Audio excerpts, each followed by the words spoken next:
Students welcome to Manabadi videos.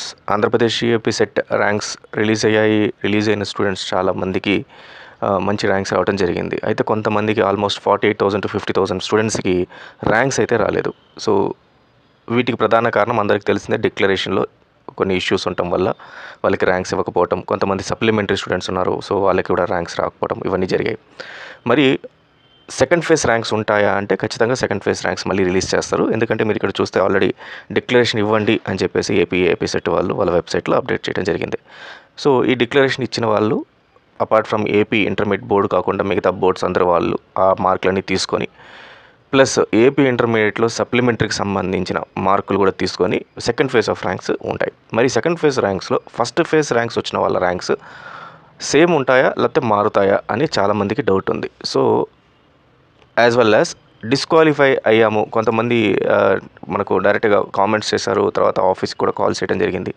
So వీళ్ళు అడగటం ఏంటంటే, మా ఇంటర్మీడియట్ మాకు ఎంసెట్లో మంచి మార్కులు వచ్చాయి కానీ మేము డిస్క్వాలిఫై అయ్యాము, దేనికి డిస్క్వాలిఫై అయ్యాము అని చెప్పి కూడా అడుగుతున్నారు. సో ఫ్రమ్ తమిళనాడు నుంచి, చెన్నై నుంచి అడిగారు. సో వాళ్ళతో మాట్లాడడం జరిగింది. సో దీనికి అన్నిటికి కూడా సమాధానాలు చెప్తూ ఆన్సర్స్ చెప్తూ మోస్ట్ ఆఫ్ యువర్ క్వశ్చన్స్ని నేను క్లియర్ చేయబోతున్నాను. సో వీడియోని ఎక్కడ స్కిప్ చేయకండి. ఫస్ట్ టైం వచ్చిన యూజర్స్ మన ఛానల్ ఖచ్చితంగా సబ్స్క్రైబ్ చేసుకోండి. వెబ్ కౌన్సిలింగ్ ప్రాసెస్ ఒకసారి నోటిఫికేషన్ వచ్చినప్పటి నుంచి మళ్ళీ మీరు కాలేజీలో జాయిన్ అయ్యేదాకా రోజు ఒక 2 to 3 వీడియోస్ చేసి మిమ్మల్ని అందరినీ కూడా ఎలా ప్రాపర్గా వెబ్ కౌన్సిలింగ్ అటెండ్ అవ్వాలి, వెబ్ ఆప్షన్స్ ఎలా ఇవ్వాలి, టిప్స్ ట్రిక్స్ అన్నిట్లో మీకు గైడెన్స్ ఇస్తుంటాం. మనం ఎక్కడ చార్జ్ చేయము, no mentorship, nothing. Only subscribe అయితే చేసుకోండి. సబ్స్క్రైబ్ యూజర్స్కి ముందుగా మీకు అలర్ట్ వస్తుంది కాబట్టి సబ్స్క్రైబ్ చేసుకొని పెట్టుకోండి. అలాగే ఇంపార్టెంట్ డాక్యుమెంట్స్ అన్నీ కూడా నేను టెలిగ్రామ్ ఛానల్లో షేర్ చేస్తున్నాను. టెలిగ్రామ్ ఛానల్ లింక్ కింద ఉంది. సో టెలిగ్రామ్ ఛానల్ అని చెప్పి ఉంటుంది, దానిపైన క్లిక్ చేయండి. క్లిక్ చేసి జాయిన్ అయిపోండి. అలాగే మీకు ఏ వీడియో చేసినా, ఏ డాక్యుమెంట్ టెలిగ్రామ్లో అప్లోడ్ చేసినా మీకు తెలియడం కోసమని ఒక నోటిఫికేషన్ మొబైల్ యాప్లో పుష్ చేస్తాను. ఆ మొబైల్ యాప్ లింక్ కూడా కింద డిస్క్రిప్షన్లో ఉంది. దాన్ని కూడా డౌన్లోడ్ చేసుకొని పెట్టుకుంటే మీకు నోటిఫికేషన్స్ అన్నీ కూడా వస్తుంటాయి. ఫైన్ స్టూడెంట్స్, ఇప్పుడు నేను ఒక చిన్న వీడియో చూపిస్తాను. సో ఈ వీడియో రైట్ సైడ్ మీకు ఇక్కడ కనబడుతుంది కదా, ఈ వీడియో. సో ఈ వీడియో గమనించండి. మేము లాస్ట్ ఇయర్ సెకండ్ ఫేజ్లో ర్యాంక్స్ మారుతాయి అన్న వీడియోకి చాలామంది కామెంట్స్ పెట్టారు. సార్ మాకు ర్యాంక్ మారలేదు, సేమ్ ర్యాంక్ ఉంది, మాకు వచ్చిన ర్యాంకే ఉంది. ఇక్కడ చూస్తే 17,000 ర్యాంక్ ఉంది, 18,000 ర్యాంక్ ఉంది, నాకు మారలేదని చెప్తున్నారు. సో ఇదంతా నిజమే, కానీ ఇక్కడ మీరు అర్థం చేసుకోవాల్సిన విషయం ఒకటి ఉంది. సో నేను ఒక చిన్న ఎగ్జాంపుల్ ఒకటి చెప్తాను, మీరు దాన్ని బట్టి ర్యాంక్స్ మారా లేదనేది మీరే క్యాలిక్యులేట్ చేస్తారు. Say for example 10 members of students ఉన్నారు. ఈ 10 మెంబర్స్లో 7 మెంబర్స్ ర్యాంక్స్ వచ్చాయి, ఒక 3 మెంబర్స్ ర్యాంక్స్ రాలేదు. సో 7 మెంబర్స్లో వరుసగా 1, 2, 3, 4, 5, 6, 7 అని ర్యాంక్స్ ఉన్నాయి వరుసగా. 8, 9, 10 ఈ పర్సన్స్కి ర్యాంక్ రాలేదు. ఈ పర్సన్స్కి సెకండ్ ఫేజ్లో ర్యాంక్ వచ్చింది.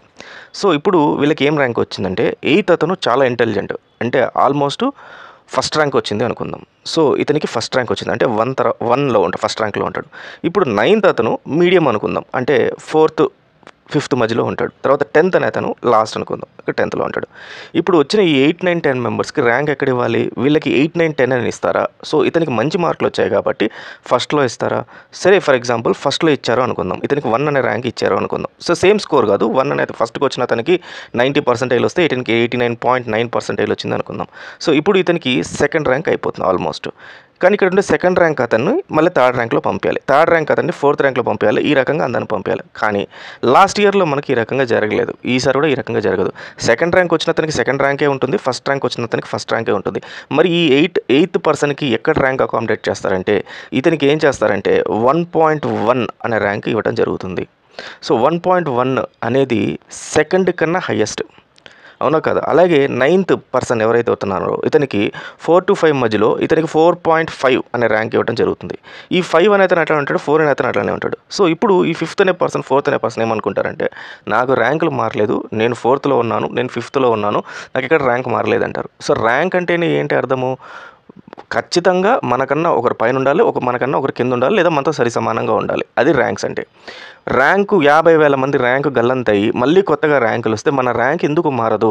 50,000లో వాళ్ళకి మన సేమ్ మార్కులు వస్తే ఓకే, మనకు మార్కులు వస్తే మనకన్నా తక్కువ మార్కులు వస్తే సో మారుతాయి. సో ఇతను ఇక్కడ ఏం జరుగుతుందంటే ఇతనికి 4.5 ర్యాంక్ అని వస్తుంది.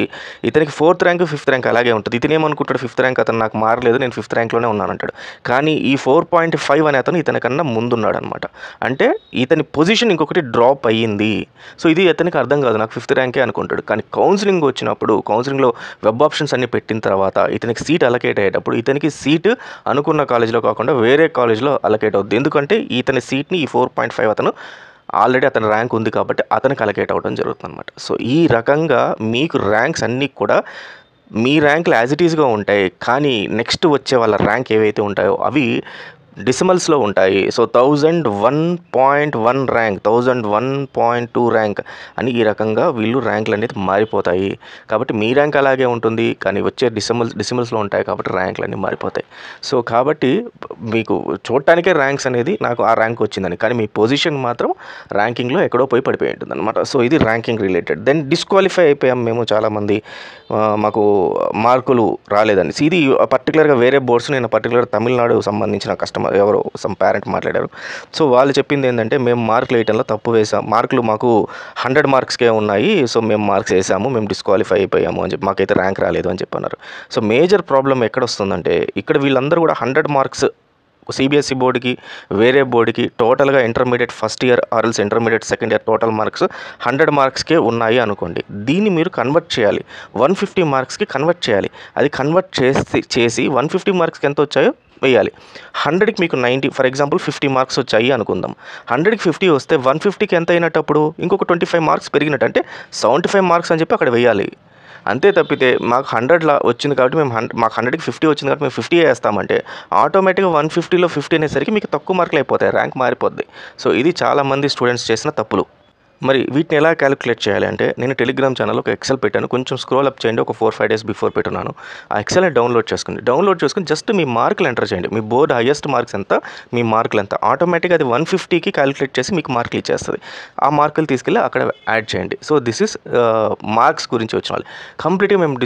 కంప్లీట్గా మాకు ర్యాంక్ రాలేదు, మాకు డిస్క్వాలిఫై అయిపోయాం, తర్వాత సప్లిమెంటరీ మార్కులు ఇంకా రాలేదు, మేము ఎట్లా యాడ్ చేయాలి అనే వాళ్ళందరికీ కూడా సప్లిమెంటరీ ఏపీకి సంబంధించి ఎవరు కూడా మార్కులు యాడ్ చేయాల్సిన అవసరం లేదు. ఏపీ ఇంటర్మీడియట్ బోర్డు నుంచి ఏపీ ఎంసెట్కి డైరెక్ట్గా వాళ్ళే పంపిస్తారు అఫీషియల్గా. సో ఆ మార్కుల ద్వారా మీకు ఆల్రెడీ మీ హాల్ టికెట్ నెంబర్ అవన్నీ ఉంటాయి కాబట్టి అదే మ్యాప్ చేసుకొని వాళ్ళు ఆ మార్కులన్నీ యాడ్ చేస్తారు. బట్ మీరు జాగ్రత్తగా గమనించుకొని ర్యాంక్ వచ్చిన తర్వాత మీ మార్కులు పర్ఫెక్ట్గా పడ్డాయా లేదని. కానీ తెలంగాణ బోర్డు ఇతర బోర్డ్స్ ఎక్కడైతే సప్లిమెంటరీ రాస్తారో వాళ్ళు మాత్రం మళ్ళీ యాడ్ చేయాల్సి ఉంటుంది.